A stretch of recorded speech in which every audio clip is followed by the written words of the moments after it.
চলে যাব এখান থেকে, কেউ থাকবে না। যিনি থাকার উনিই যখন থাকেন না, কারো কাছে মালাকুল মউত অনুমতি নিয়ে আসে না, আসবে না।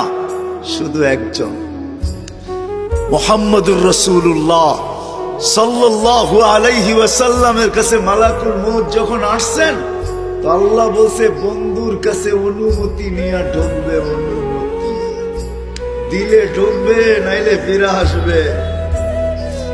বন্ধু আমার, খবর তার অনুমতি ছাড়া যায় গর্জায় ঢুকা যাবে না। আমাদের কারো কাছে অনুমতি নিয়ে আসবে না, ওনার কাছে অনুমতি নিয়ে গেছেন।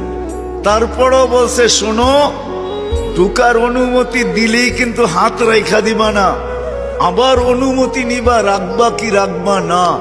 বন্ধু যদি হ্যাঁ বলে তো রাইখো, যদি না বলে তো চলে আইসো। না বন্ধু আমার, কার বন্ধু?